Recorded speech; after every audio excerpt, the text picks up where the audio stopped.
Hello students, अब जो है हम इंटरनेशनल मार्केटिंग के अंतर्गत एक्सपोर्ट फाइनेंस क्या होता है। तो इसमें जब हम गुड्स एक्सपोर्ट करते हैं, निर्यात करते हैं, किसी दूसरे देश को बेचते हैं, तो नेचुरली हमें जो है पैसा मिलेगा भी। और यदि जो है हम कहीं से गुड्स इंपोर्ट करते हैं, आयात करते हैं, तो हमें पेमेंट भी करना होगा। तो एक्सपोर्ट और इंपोर्ट के अंतर्गत पैसों की व्यवस्था किस माध्यम से की जाती है, इस यूनिट में हम जो है इसके बारे में पढ़ने वाले हैं। तो निर्यात वित्त मतलब निर्यात करने के लिए हमें पैसों की जरूरत पड़ती है। कैसे? जब एक्सपोर्ट पॉइंट ऑफ व्यू से हम कोई गुड्स बनाते हैं तो हमें गुड्स को बनाने के लिए गुड्स को लोड करना, मतलब शिप से भेज रहे हैं, एरोप्लेन से भेज रहे हैं। जनरली एक्सपोर्ट का जो गुड्स है वह शिप से भेजा जाता है, तो लोडिंग के लिए चार्जेस लगते हैं, ड्यूटीज लगती हैं, गुड्स को पैक कराना रहता है। तो बहुत सारे एक्सपेंडिचर जो है गुड्स के संबंध में लगते हैं। तो उसकी व्यवस्था किन साधनों से होती है? तो निर्यात वित्त जो है वह 3 प्रकार का होता है: अल्पकालीन, मध्यकालीन और दीर्घकालीन। ठीक है, long term, short term, middle term. अल्पकालीन वित्त में आता है जब पैसों की व्यवस्था हम 1 माह से 6 माह तक के लिए करते हैं। ठीक है, जब हम पैसों की व्यवस्था या वित्तीय मामले जो है वह या ऋण लेने की प्रक्रिया हम 1 माह से 6 माह तक के लिए लेते हैं, तो उसे कहा जाएगा कि अल्पकालीन वित्त। मध्यकालीन वित्त में क्या आता है? 1 वर्ष से 5 वर्ष तक के लिए यदि पैसों की व्यवस्था करनी रहती है, 1 ईयर टू 5 ईयर्स, यदि इतने समय तक के लिए हमें पैसों की व्यवस्था करनी होती है तो उसे कहा जाता है मध्यकालीन वित्त। दीर्घकालीन वित्त में आता है मोर देन 5 ईयर्स, 5 वर्ष से अधिक। तो यदि आपको वित्त के प्रकार आते हैं तो आप लिख सकते हैं 3 types of export finance: short term, middle term और लॉन्ग टर्म। ठीक है, 1 से 6 माह, 6 से 1 वर्ष से 5 वर्ष और 5 से अधिक। अब क्या महत्व है पैसों का? क्या महत्व है? या जो है हम फॉरेन करेंसी यहाँ इकट्ठी करनी रहती है या हमें एक्सपोर्ट करना है, तो फाइनेंस उसमें क्या हेल्प करता है? तो स्टूडेंट, यदि हमारे पास सफिशिएंट पैसा रहेगा, पर्याप्त वित्त रहेगा, तो कौन कौन से हमें लाभ होंगे? देखिए, अनुकूल व्यापार शर्तें। जब यदि हमारे पास फाइनेंस प्रॉपर है, वित्तीय जो सुविधाएं हैं वह व्यवस्थित है, तो जो व्यापार की कंडीशन जब हम करने जाएंगे किसी सामने कंट्री में, जिस व्यापारी से हम बात करने जाएंगे, तो टर्म्स एंड कंडीशन क्या होंगी? पॉजिटिव रहेंगी, क्योंकि हमें यह नहीं सोचना है कि हम अपना माल किस प्रकार से भेजेंगे।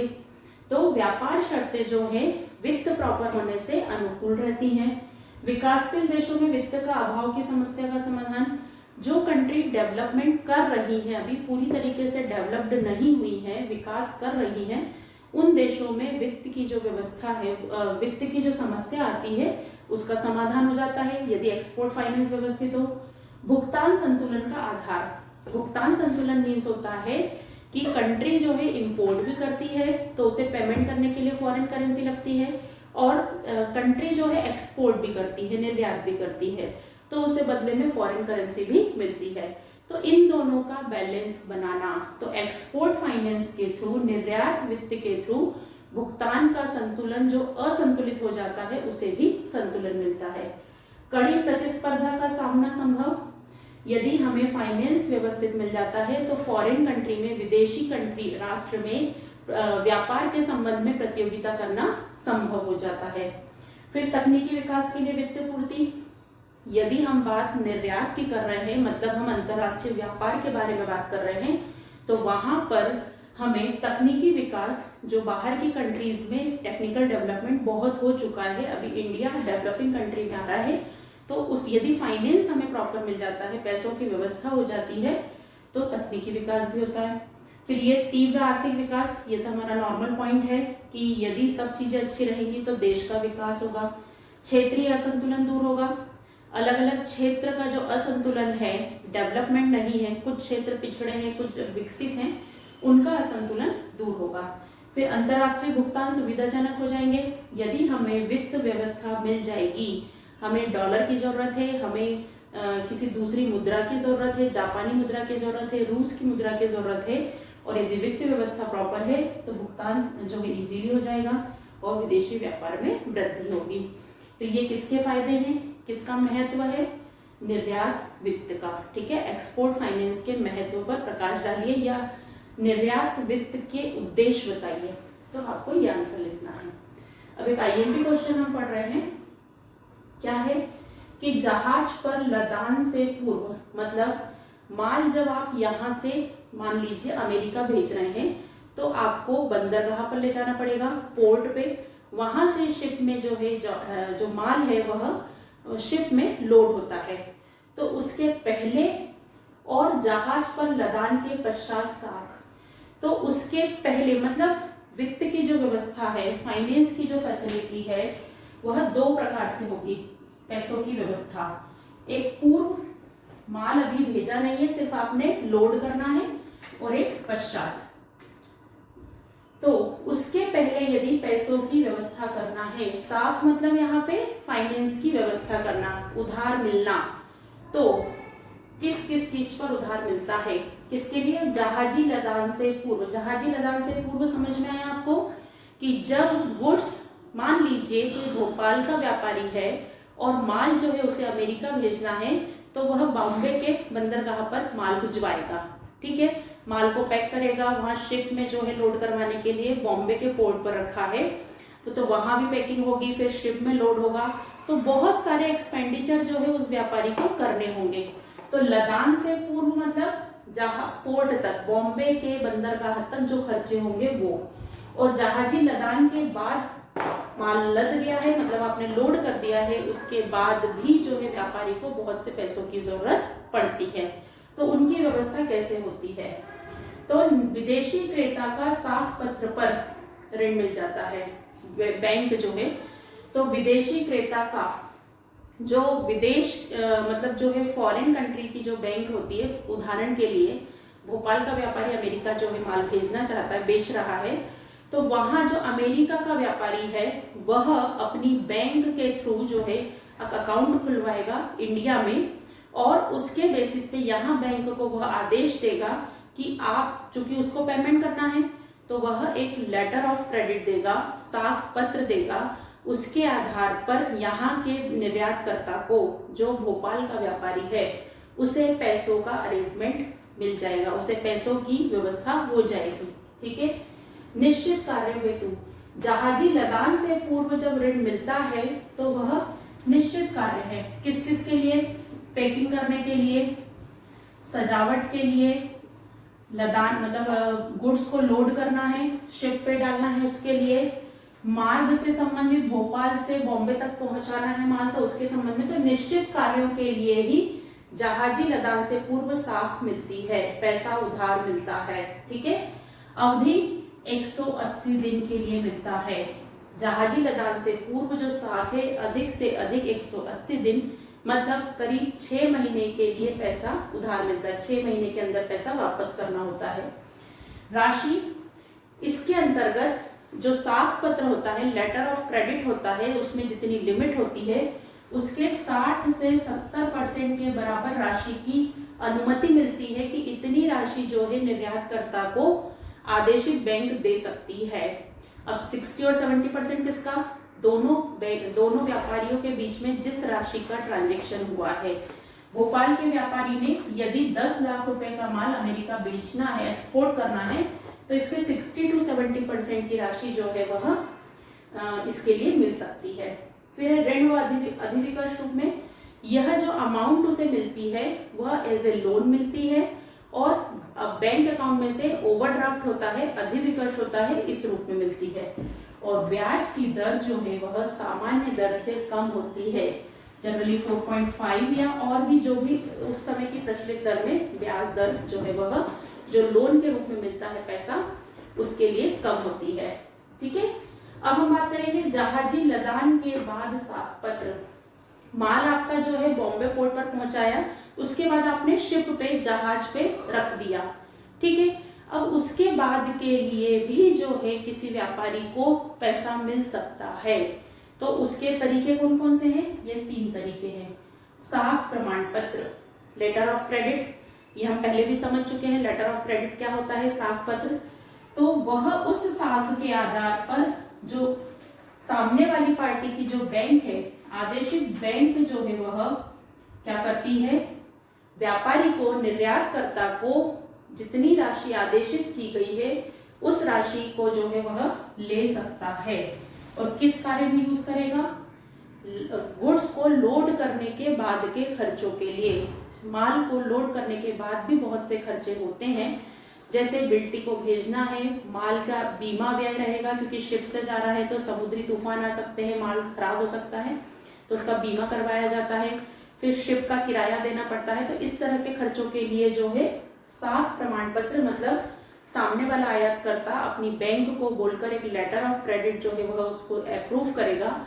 तो उस क्रेडिट के आधार पर जो है यहाँ का जो निर्यात करता है, भोपाल का व्यापारी है, उस बैंक से लोन ले सकता है। फिर बिल, हमने कल विनिमय बिल भी पढ़ा था। तो यहाँ के निर्यातकर्ता बिल लिखेगा, उस पे सामने वाली पार्टी जिसको भुगतान करना है वह साइन कर देगा। तो उसकी फैसिलिटी जो है बैंक अपने बैंक में जाकर उसको क्या कर सकता है? डिस्काउंटेड करवा सकता है, भुना सकता है।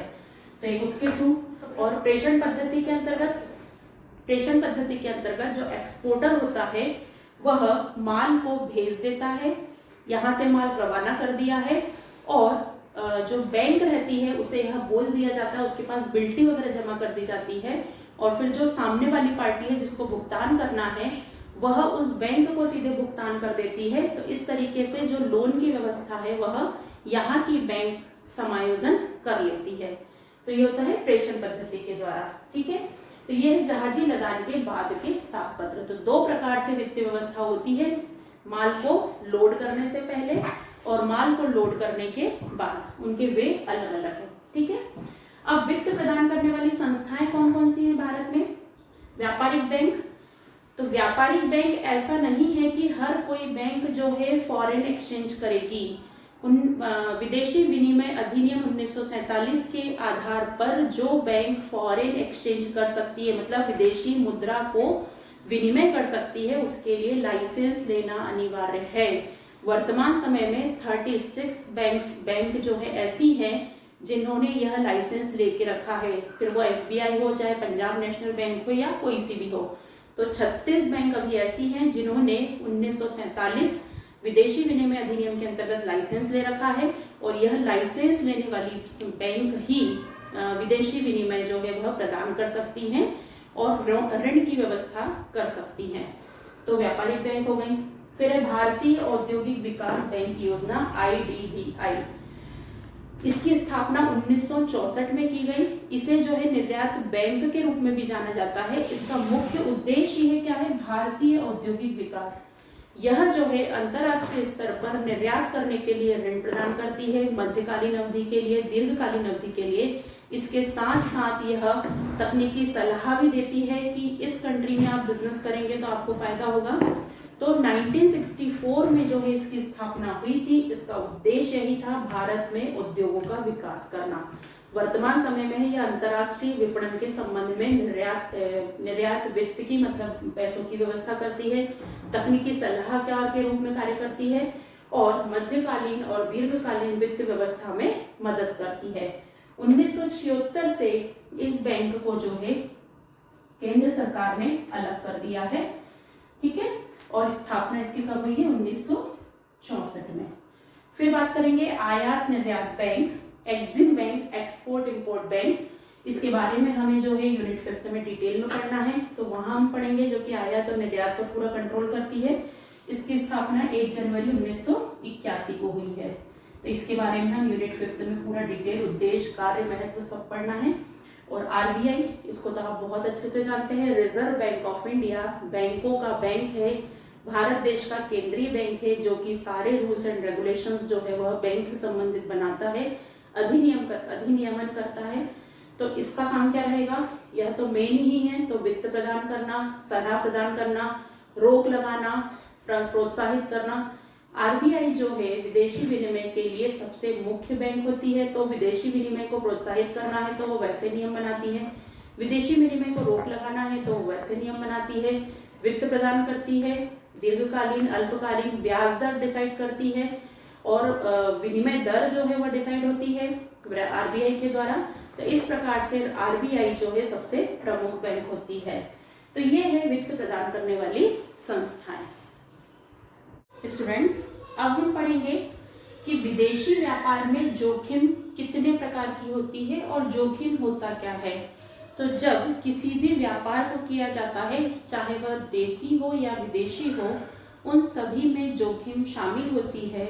जोखिम इट मीन्स कि भविष्य में होने वाली किसी भी प्रकार की दुर्घटना या घटना या रिस्क जिसके कारण व्यवसाय में यह डर बना रहता है कि उन्हें उनके व्यवसाय का जो बिजनेस उन्होंने किया है, जो ट्रांजैक्शन उन्होंने किया है, उसका पैसा उन्हें वसूल होगा कि नहीं। तो विदेशी व्यापार में भी देशी व्यापार की तरह जोखिम इन्वॉल्व रहती है, रिस्क इन्वॉल्व रहती है।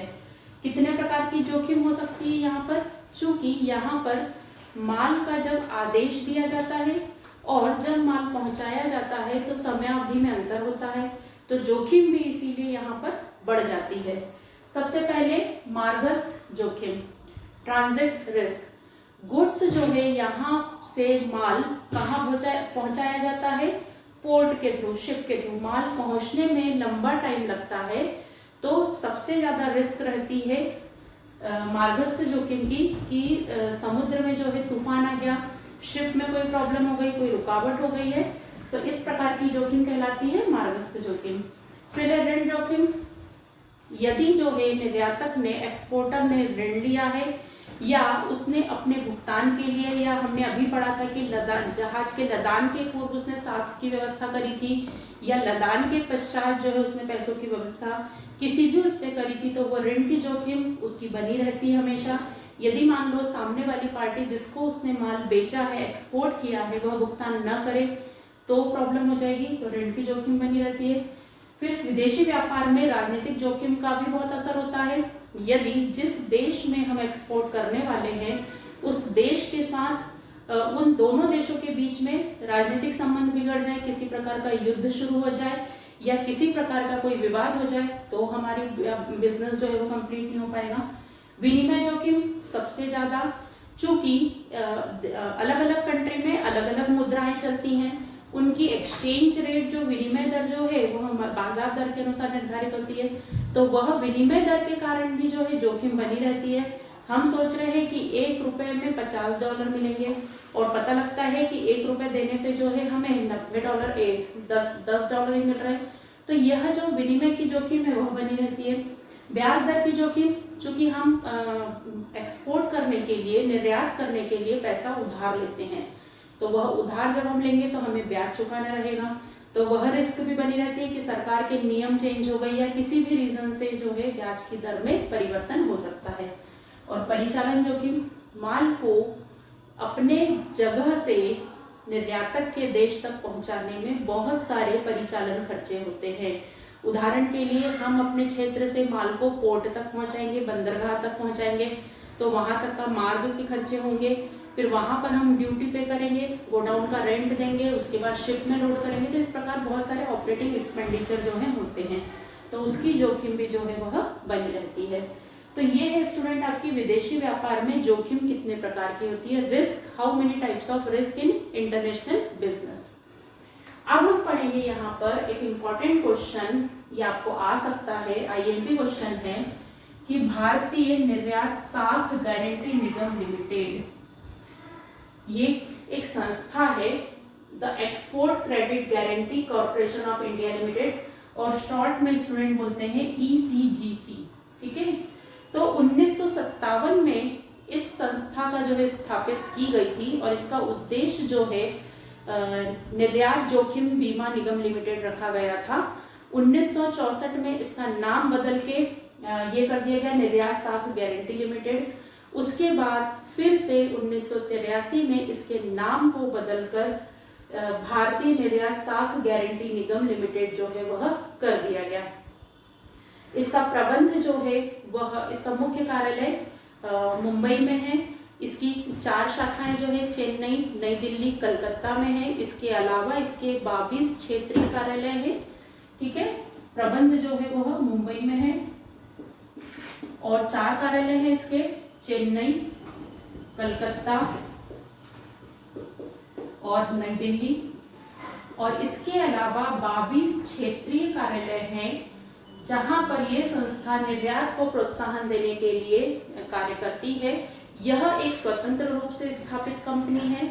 इसका संपूर्ण प्रबंध केंद्र सरकार के अधीन है और इसमें वाणिज्य मंत्रालय, व्यापार और वाणिज्य मंत्रालय जो हमारे देश का है, उसका वित्त विभाग जो है, व्यापार वित्त विभाग, इसका पूरा प्रबंध एवं संचालन करता है, ठीक है।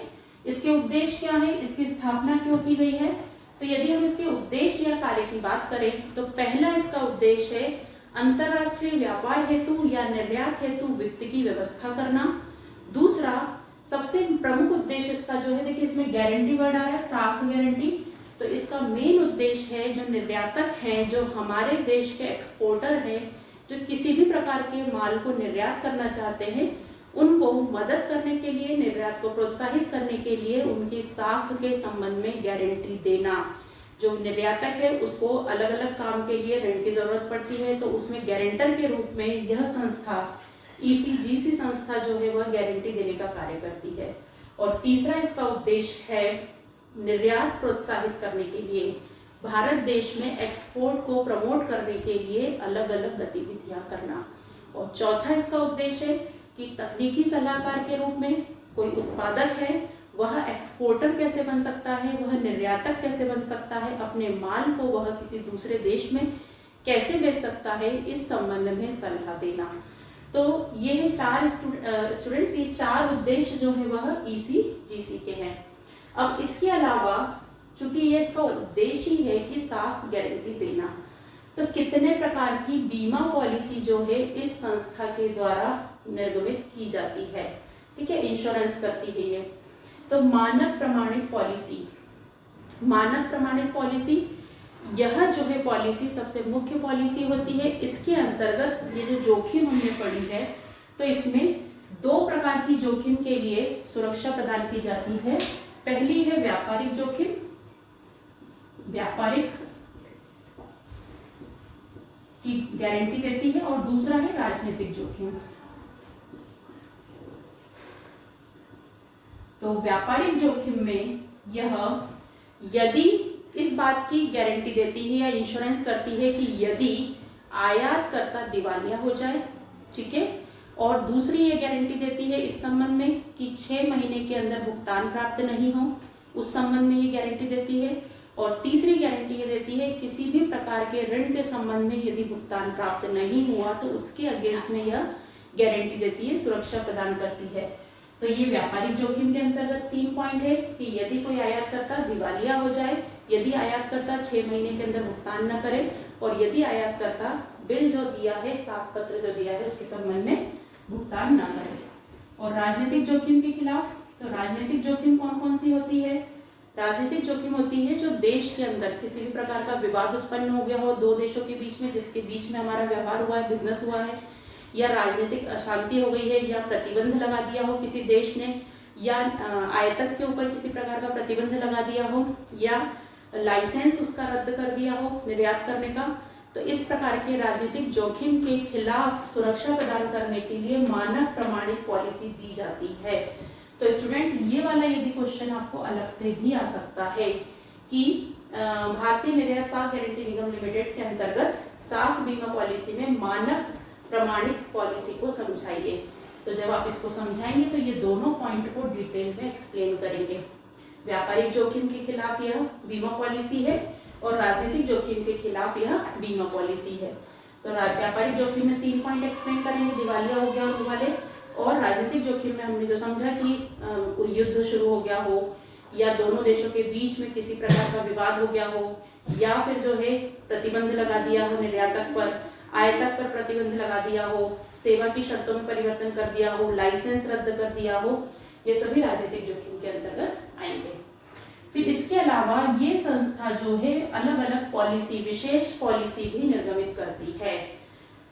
सेवा पॉलिसी, तो विदेशी व्यापार में केवल वस्तुओं का ही आदान प्रदान नहीं होता है, सेवाएं भी आदान प्रदान की जाती है, मतलब सेवाओं का भी निर्यात होता है।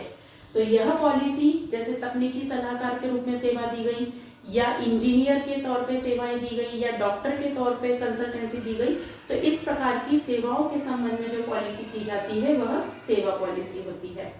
फिर निर्माण कार्य पॉलिसी। निर्माण कार्य तो किसी भी निर्यातक के द्वारा यदि निर्माण का कार्य जो है उसमें मदद की जा रही है, किसी भी प्रकार की मदद की जा रही है, किस चीज में, वस्तु के उत्पादन में, या जो है किसी इंजीनियरिंग वर्क में मदद की जा रही है, तो उस संबंध में हम पूरी बात यहाँ विदेशी व्यापार की कर रहे हैं। तो यह संस्था का कार्य है कि विदेशों में जो जो भी हमारे देश से जाता है, चाहे सेवा के रूप में हो, चाहे किसी हेल्प के रूप में हो, चाहे किसी वस्तु के रूप में, उन सब में मदद करना। तो ये स्पेशल पॉलिसी इशू की जाती है निर्माण कार्य संबंधी।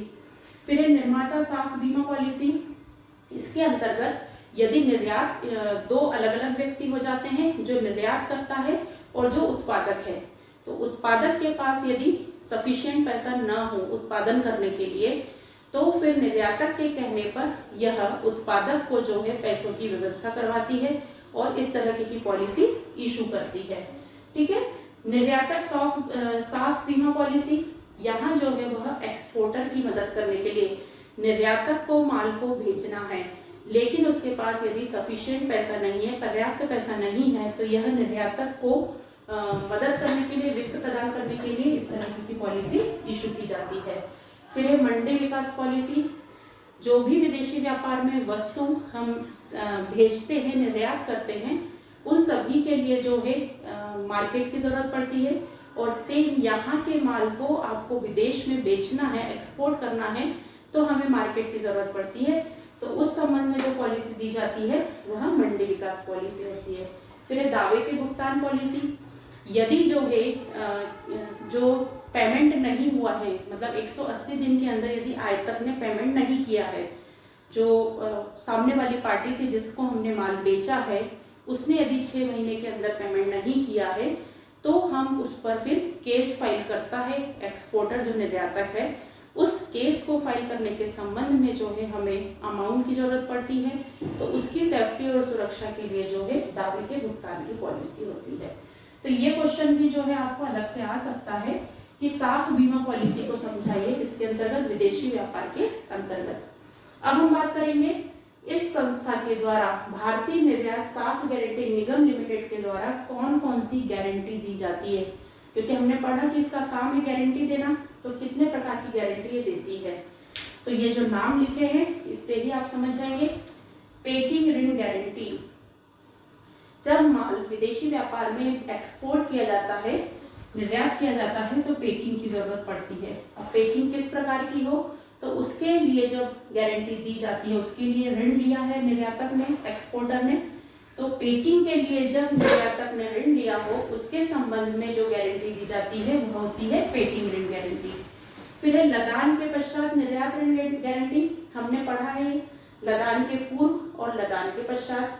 तो लदान के पश्चात मतलब गुड्स आपका शिप पे लोड हो गया है, आपने यहाँ से रवाना कर दिया है, उसके बाद भी जो है पैसों की जरूरत होती है, तो उस संबंध में यदि किसी निर्यातक ने पैसे लिए हैं तो उसकी गारंटी जो है देता है, तो यह कहलाती है लदान के पश्चात। फिर निर्यात वित्त गारंटी, जो निर्यातक होता है उसे माल को विदेशी व्यापार में एक्सपोर्ट करने के लिए पैसों की आवश्यकता होती है। वो पैसा चाहे उसको माल की पैकिंग करना हो, शिप का किराया देना हो, कस्टम ड्यूटी पे करनी हो, या फिर गुड्स को लोड या अनलोड करवाना हो, सभी संबंध में उसको पैसों की जरूरत पड़ती है। तो यदि उसके पास सफिशिएंट पैसा नहीं होता है तो वह बैंक से लोन के लिए अप्लाई करता है। कौन सी बैंक? जिसने लाइसेंस लेके रखा हो, तो उसके संबंध में गारंटी प्रदान करती है। निर्यात उत्पादन वित्त गारंटी, यदि जो है जो उत्पादक है, निर्यातक आकर कहता है कि जो उत्पादक है जो निर्यात करने के लिए माल को बना रहा है उसके पास पर्याप्त पैसा नहीं है, या उसके प्रोडक्शन जो कर रहा है उसको पैसों की जरूरत है, तो उस संबंध में जब इस संस्था के द्वारा गारंटी दी जाती है तो वह निर्यात उत्पादन गारंटी कहलाती है। फिर निर्यात निष्पादन, उत्पादन तो हो गया माल का, वो हमने माल बना लिया है, लेकिन अब एक्सपोर्टर को, निर्यातक को उस माल को उसकी कंट्री तक पहुंचाना है जहां उसने बिजनेस किया है, तो वहां तक पहुंचाने के बहुत से खर्चे होते हैं। हम बार बार वही पढ़ रहे हैं, जहाज के लदान के पूर्व और जहाज के लदान के पश्चात, लोडिंग और अनलोडिंग के पहले और पूर्व, प्री शिपमेंट और पोस्ट शिपमेंट। तो उस परफॉर्मेंस को, मतलब पूरी एक्सपोर्ट प्रोसीजर को कंप्लीट करने के लिए यदि लोन की व्यवस्था की जाती है, गारंटी दी जाती है, तो वो ही होती है। फिर हस्तांतरण गारंटी, हमने ये पढ़ा था कि विनिमय बिल होते हैं और उनको जो है हम ट्रांसफर कर सकते हैं, हम बैंक से भुना सकते हैं, हम चाहे तो किसी को भुगतान के तौर पे वह विनिमय बिल हम दे सकते हैं जो हमने लिखकर स्वीकृति प्राप्त की है। तो उसके संबंध में भी जो है बैंक के द्वारा, इस संस्था के द्वारा गारंटी दी जाती है। फिर विदेशी विनिमय बीमा गारंटी, फॉरेन एक्सचेंज चेंज होती है, $1 में $50 मिलेंगे कि $1 में $10 मिलेंगे। तो यह जो है, जिस दिन आपका ट्रांजेक्शन हो रहा है, जिस दिन आप माल को भेज रहे हैं और आपका पेमेंट हो रहा है, उस दिन की विनिमय दर जो है वह ली जाती है। तो उस विनिमय दर के संबंध में गारंटी ली जाती है, तो वो होती है विदेशी विनिमय बिल गारंटी। फिर विनिमय दर उतार चढ़ाव जोखिम रक्षा, विनिमय दर में बहुत अप एंड डाउन होते हैं, R2R चेंजेस होते हैं। तो उसके संबंध में जो जोखिम होती है, रिस्क होती है, उसको सेफ्टी प्रदान करने के लिए कि आपकी जो एक्सचेंज रेट है वह इससे नीचे नहीं जाएगी, उस बात की गारंटी हम लेते हैं। और इन सभी गारंटी के संबंध में यह नियम है कि 60 to 70% तक की जो है गारंटी इस संस्था के द्वारा ली जाती है। और किसी भी मामले में यदि जो है लोन नहीं चुका पाता है या निर्यातक को किसी भी प्रकार की समस्या होती है, तो इस संस्था के द्वारा राशि का भुगतान किया जाता है। उन्होंने जो गारंटी दी है उसके संबंध में राशि का भुगतान जो है सामने वाली पार्टी को या जिसको भी जरूरत है उसको किया जाता है। तो ये है स्टूडेंट हमारी यूनिट 4 इंटरनेशनल मार्केटिंग की।